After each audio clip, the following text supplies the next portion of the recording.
उसाला एकरकमी एफआरपी मिळावी म्हणून 2 महिने चर्चेच्या माध्यमातून प्रयत्न करूनही काही कारखानदारांनी एफआरपीची रक्कम दिलेली नाही।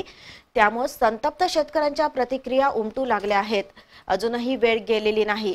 कारखानदारांनी एकरकमी एफआरपी देण्याचा निर्णय घ्यावा, अन्यथा संघर्ष अटळ असल्याचा इशारा खासदार राजू शेट्टी यांनी बी न्यूजशी बोलताना दिला।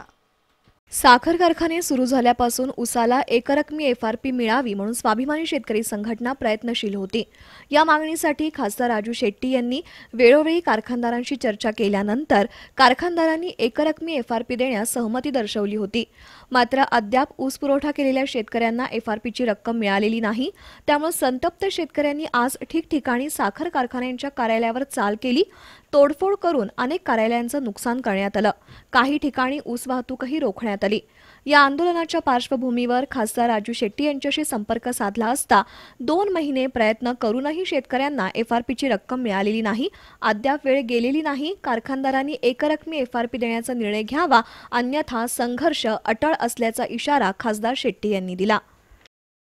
साखर कारखान्यांनी एकरकमी एफआरपी देण्याचं कबूल केलेलं होतं आणि म्हणून नोव्हेंबर महिन्यामध्ये आम्ही आंदोलन मागे घेतलेलं होतं। त्यांनी तो शब्द पाळावा आणि एकरकमी एफआरपी द्यावी।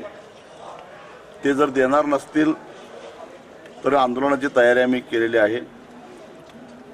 काल परस्पर काही कारखान्यांनी 2300 रुपये एफआरपी पोटी जमा केलेले आहेत। त्याच्या प्रतिक्रिया तीव्र अशा उमटलेल्या आहेत।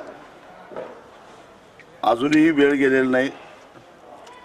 शेतकऱ्यांचा उद्रेक होण्यापूर्वी त्यांनी एफआरपी पूर्ण द्यावी, अन्यथा संघर्ष अटळ आहे। खासदार शेट्टींच्या इशाऱ्यामुळे आता कारखानदारांच्या भूमिकेकडे ऊस उत्पादकांचं लक्ष लागून राहिलंय।